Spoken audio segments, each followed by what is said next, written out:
Jiya seeds છે, આમ જોવો ને તો બહુ નાના સીડ્સ છે, હાઈલી ન્યુટ્રિયન્ટ છે, વર્સેટાઇલ છે. ચિયા સીડ્સ છે ને બહુ બધા ન્યુટ્રિશન સાથે હોય છે. જનરલી આપણે એને ઘણી બધી રેસિપીઝમાં વાપરતા હોઈએ છીએ. ચિયા સીડ્સ અને સબ્જા સીડ્સ બેયમાં ફરક છે. આજે વાત કરીએ ચિયા સીડ્સ વિશે. હું ડોક્ટર ઉત્પલાયો, dietitian from feeds.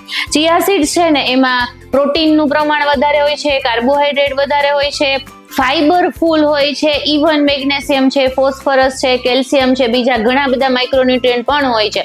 Chia seeds diabetic patient માટે બહુ સારા છે, કેમ કે એમાં ફાઈબર વધારે છે, પ્રોટીન વધારે છે, ભૂખ ઓછી લગાડશે, ઇન્સ્યુલિનને સ્પાઇક નહીં થવા દે, એટલે ચિયા સીડ્સ ડાયાબિટીક પેશન્ટ માટે વધુ સારા છે. હાર્ટ રિસ્ક ઘટાડશે, હાર્ટ ડિસીઝના જે અમુક રિસ્ક હોય છે એ ચિયા સીડ્સના લીધે ઓછા થતા હોય છે.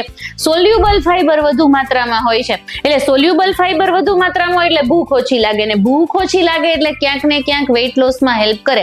જનરલી છે ને ચિયા સીડ્સ આમ જેલ ફોર્મ લાઈકમાં બનતું હોય છે, એટલે એને લીધે પણ તમારું ફૂલ ફિલિંગ તમને ફેક્ટર આપશે, એટલે પેટમાં એવું ફિલિંગ થશે કે ભૂખ નથી લાગી, હજી પેટ ભરેલું છે.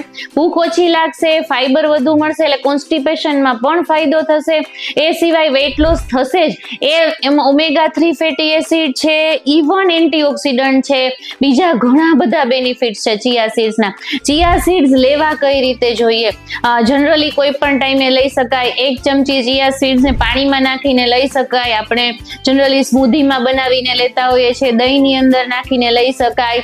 ઇવન તમે કોઈ પણ રેસીપીની ઉપરથી સ્પ્રિંકલ કરી શકો. હા, પણ મેક શ્યોર કે એ 3 થી 4 કલાક પલાળેલા હોવા જોઈએ. ડ્રાય ચિયા સીડ્સનો યુઝ બને ત્યાં સુધી યુઝ ન કરવો જોઈએ.